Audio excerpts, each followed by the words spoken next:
बिस्मिल्लाहिर्रहमानिर्रहीम। Students welcome to the channel. Exercise 4.1 12 class math हम करेंगे। इसके 5 क्वेश्चन हम कर चुके हैं। क्वेश्चन नंबर 6 करना है आज। तो इसमें इसने ये 3 वर्टिसेस दी हुई हैं, ए बी और सी। इनमें एक अननोन वैल्यू है ये एच, सी के साथ ये एक एच है, ये हमने फाइंड करना है इस क्वेश्चन में। वो कह रहा है कि ये ए बी सी जो हैं इज़ ए राइट ट्राइंगल, इनसे एक राइट ट्राइंगल बनती है और राइट ट्राइंगल का जो राइट एंगल है वो ए पर है। Right angle is at side A पर उसका राइट एंगल है। तो देखिए अगर हम ये ट्राइंगल ड्रा करें तो इस तरह से ये बन जाएगी। ए पर इसका राइट एंगल बना लिया, बाकी रहेगी बी और सी साइड, वो यहाँ पर लिखने।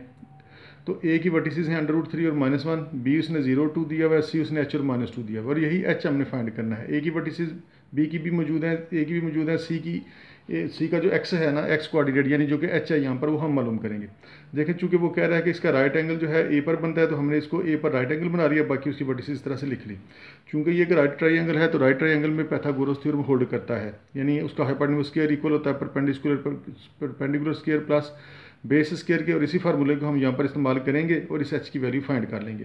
तो देखें इसमें फिर पाइथागोरस थ्योरम इस तरह से बन गया, hypotenuse square B C square. जब सबसे बड़ी साइड जो होती है किसी राइट ट्राइंगल में वो हाइपोटेन्यूज ही होती है, 90 डिग्री के सामने जो होता है वो हाइपोटेन्यूज होता है।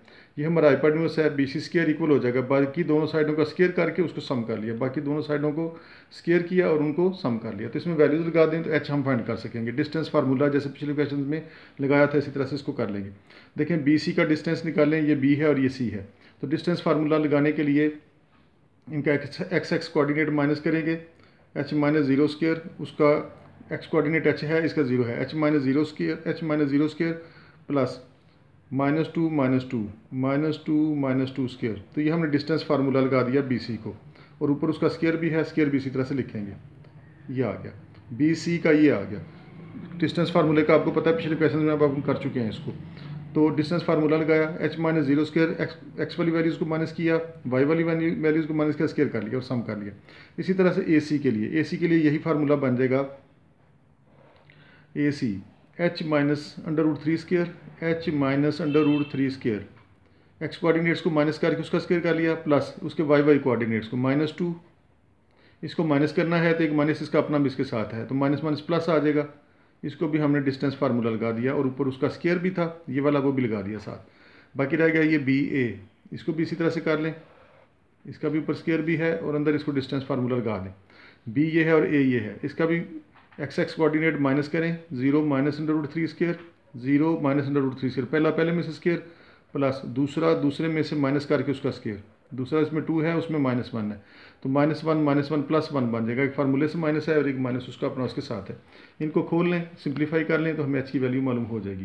तो देखें ये आ जाएगा आपका एच स्क्वायर, ये -2 -4 का स्क्वायर प्लस 16 आ गया, और अंडर रूट और ये स्क्वायर आपस में कट गए, तो इधर सिर्फ एच स्क्वायर प्लस 16 रह गया।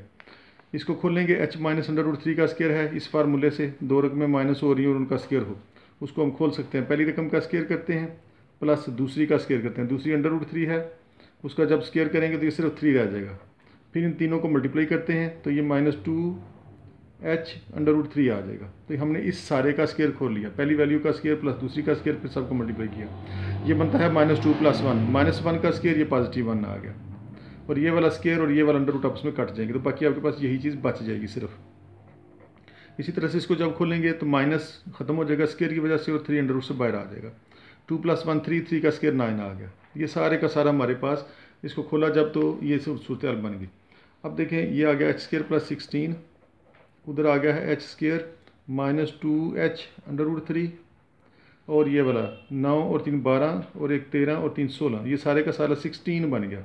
इन सब को उठा के एक साइड पे इकट्ठा कर लें, एच स्क्वायर प्लस 16, इसको भी उठा के उधर ले गए, इसको भी उठा के ले जाएं उधर, इसको भी उठा के दूसरी साइड पर ले गए, तो इधर 0 रह गया, ये वाली दोनों कट गई, ये भी कट गई, तो बाकी सिर्फ हमारे पास बच गया 2h अंडर√3 = 0। चूँकि हमने एच फाइंड करना है, एच को अकेला करें इधर, 2 अंडर√3 को उधर ले जाएंगे तो डिवाइड करेगा जाके, तो आपको एच मिल गया, एच आ गया आपके पास 0, और यही हमने इसमें फाइंड करना था। देखिए इस क्वेश्चन में वो कह रहा था कि ये वर्टिसेस हैं ए बी और सी में एक एच है जो कि अननोन है, वो हमने फाइंड करना। तो एच हमने फाइंड कर लिया है, वो 0 आता है। वो ये कह रहा था कि ये इनको अगर ग्राफ पेपर पर ड्रा किया जाए तो एक राइट ट्राइंगल बनती है, तो राइट ट्राइंगल इसकी तभी बनेगी अगर एच की जगह पर 0 आए, तो यही हमने एच फाइंड करना था। अगर ये एक राइट ट्राइंगल है तो फिर बताएं एच की वैल्यू क्या आ सकती है। उसके बाद है इसका क्वेश्चन नंबर 7, ये भी इससे मिलता जुलता है। Find H such that a into 1 minus H, इसमें भी एच ही फाइंड करना है, -1 और एच। b है 3 और 2, b है 3 और 2, और c है 7 और 3। कहता है एच मालूम करें कि जबकि ये कोलिनियर हों, ये तीनों पॉइंट्स कोलिनियर हैं, तो फाइंड एच, एच मालूम करना है हमने। हम मालूम करेंगे इसका भी एच, यहाँ पर ये एच अननोन वैल्यू है, यही हमने फाइंड करनी है इसमें। अगर तो ये कोलिनियर हैं तो कोलिनियर का इसको फार्मूला लगा दें। कोलिनियर का मतलब है कि ये ए बी और सी, अगर ग्राफ पेपर पर ड्रा करोगे तो ए बी और सी जब इनको ड्रा करके उनको मिलाओगे, उनको मिलाने से ये एक स्ट्रेट लाइन बन जाएगी, यानी ये एक ही स्ट्रेट लाइन पर वाक़या होंगे। कोलिनियर पॉइंट्स हैं, एक ही लाइन पर वाक़या हैं अगर इनको ग्राफ पेपर पर ड्रा किया जाए। तो ये तभी हम इसको ड्रा कर सकते हैं अगर एच का हमें पता चलेगा। तो यही कह रहा है कि वो एच मालूम करो, एच की वो वैल्यू मालूम करो जो यहाँ पर लगाएं तो ये पॉइंट्स कोलिनियर हो जाएं। तो अब कोलिनियर पॉइंट्स के लिए हमारे पास फार्मूला मौजूद है कि अगर हमारे पास एक पॉइंट है x1 y1, एक पॉइंट b है x2 y2 किसी ट्राइंगल के, और एक पॉइंट है x3 और y3, अगर तो ये कोलिनियर हैं, अगर ये तीनों पॉइंट्स कोलिनियर हैं तो उनको ये शर्त पूरी करनी चाहिए। ए के कोऑर्डिनेट्स यहाँ पर लिखें, बी के कोऑर्डिनेट्स यहाँ पर लिख लें, सी के कोऑर्डिनेट्स यहाँ पर लिख लें, और तीसरा कोऑर्डिनेट 1 1 1 लगाएं। तो इसको इक्वल आ जाना चाहिए। जब इसका डिटर्मिनेंट इसका खोला जाए, जब इसका डिटर्मिनेंट खोला जाए तो ये 0 के इक्वल आना चाहिए। अगर ऐसा होता है तो इसका मतलब है कि दरअसल ए बी सी पॉइंट जो है वो कोलिनियर हैं। ए के कोऑर्डिनेट्स लगाए, बी के भी लगा लिए, सी के भी लगा लिए, बाकी 1 1 1 लगाया हमने। अगर ये इसका डिटर्मिनेंट खोलने से 0 आता है तो फिर ये पॉइंट्स कोलिनियर होते हैं। तो यही हम यहाँ पर इस्तेमाल कर लेंगे। If the points are collinear,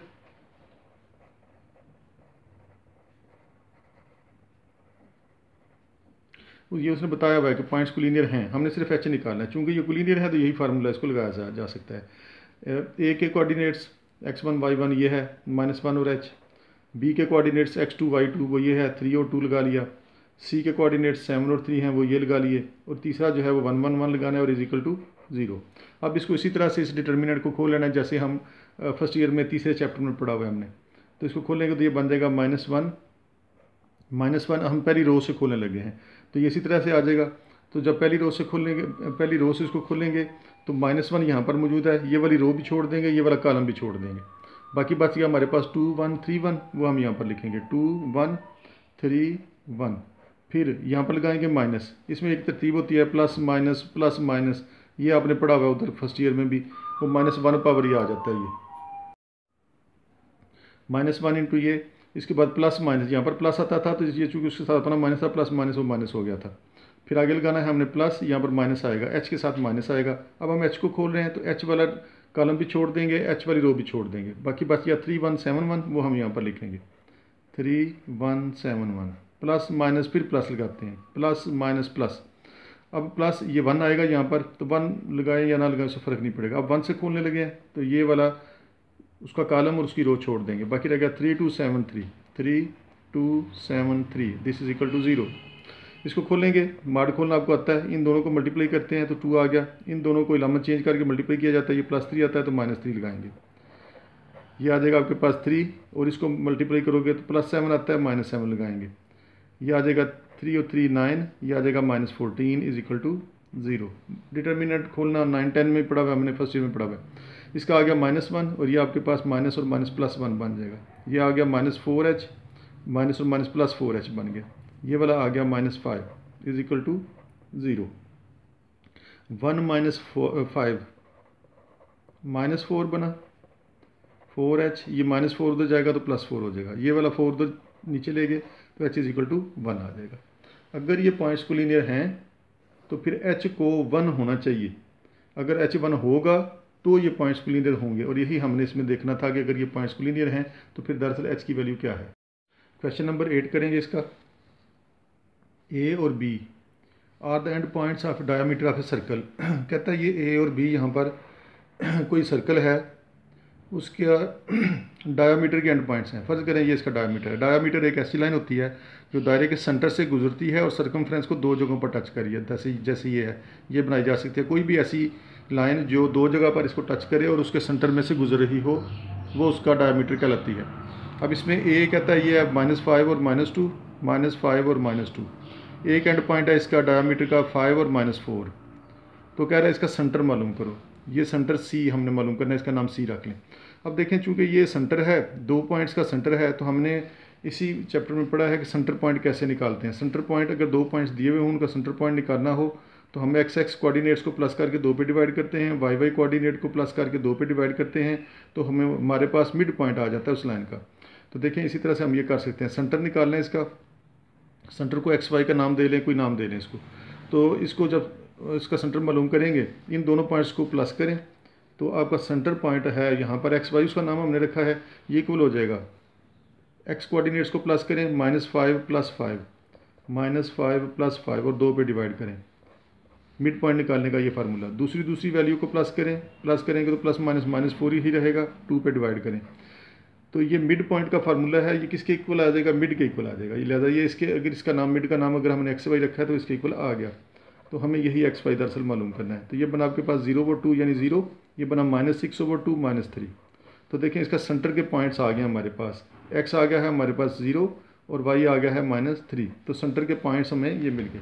अब हमारे पास इस सेंटर के पॉइंट्स मौजूद हैं 0 और -3। एक तो हमने इसका सेंटर निकालना था, सेंटर तो इसका ये आ गया है।